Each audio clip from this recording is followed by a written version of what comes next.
আসসালামু আলাইকুম। সবাই কেমন আছেন? আশা করি সবাই অনেক অনেক ভালো আছেন।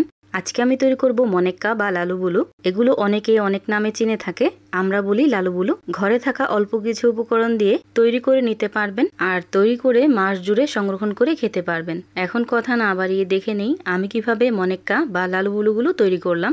প্রথমেই নিয়ে নিছি 1.5 কাপ পরিমাণ আটা, পরিমাণ মতো দিয়ে দিলাম লবণ, দিয়ে দিব 2 চামচ পরিমাণ ঘি, 4 চা চামচ পরিমাণ দিয়ে দিলাম রান্নার সাদা তেল,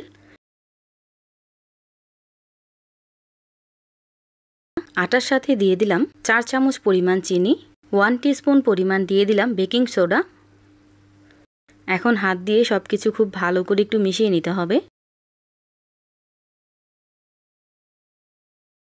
মিশিয়ে নেওয়া হয়ে গেছে। এখন অল্প অল্প করে পানি দিয়ে শক্ত একটা ডো তৈরি করে নিতে হবে। অবশ্যই এই ডোটা শক্ত করে তৈরি করবেন, এতে করে কিন্তু লালুবুলুগুলো একদম খাস্তা হবে।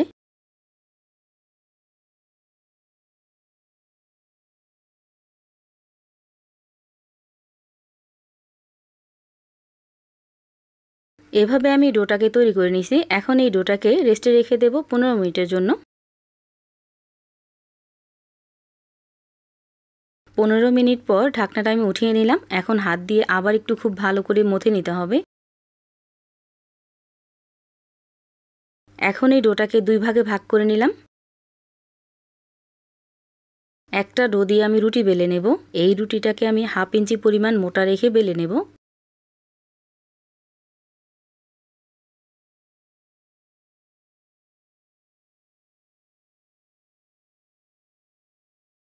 এভাবে আমি রুটিটাকে বেলে নিলাম। এখন সাইড থেকে বাড়তি অংশটা ফেলে সমান করে নেব, এতে করে মনেক্কাগুলো একদম পারফেক্ট হবে, এক সমান হবে।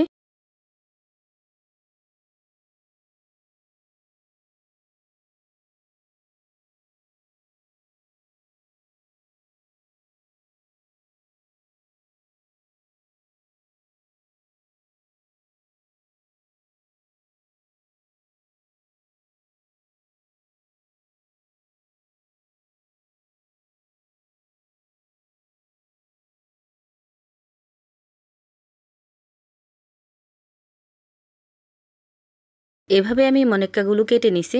দেখতেই পাচ্ছেন কতটা পারফেক্ট হয়েছে। এখন এগুলো ভেজে নেওয়ার পালা। আমি সবগুলো একসাথে ভেজে নেব। এই জন্য একটা বড় ফ্রাই প্যানে পর্যাপ্ত পরিমাণ তেল দিয়ে দিছি। আর তেলটা যখন কিছুটা গরম হয়েছে ওই পর্যায়ে সবটুকু লালুগুলো এখানে দিয়ে দিলাম। যেহেতু সময় বেশি লাগবে আর একটু হাতে সময় নিয়ে ভাজতে হবে, এই জন্য সবগুলো একসাথে দিয়ে দিলাম। আর চুলার আঁচটা মিডিয়ামে রেখে এই লালুগুলো ভেজে নিতে হবে। কোনোভাবেই চুলার আঁচটা বাড়ানো যাবে না, আর এ পর্যায়ে এসে নাড়াও দেওয়া যাবে না। যখন দেখবেন ফুলে একদম উপরে উঠে গেছে তারপর একটু নেড়ে দিতে পারেন।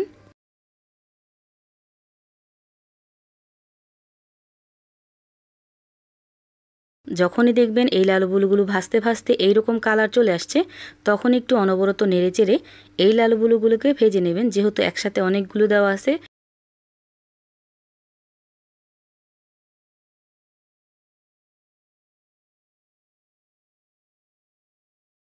আর এই তো দেখতেই পাচ্ছেন ভাজতে ভাজতে লালুগুলো কিন্তু একদম পারফেক্টলি ভাজা হয়ে গেছে। এখন আমি সবগুলো লালুগুলো উঠিয়ে নিব।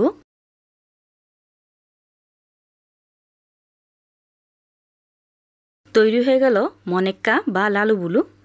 যে যে নামেই বলে থাকি না কেন, এগুলো খেতে কিন্তু অসম্ভব মজা হয়। আপনারা এই লালুবুলুর নাম আপনাদের অঞ্চলে কী নামে বলে অবশ্যই কমেন্ট করে জানাবেন। সবাই ভালো থাকবেন, সুস্থ থাকবেন। আল্লাহ হাফেজ।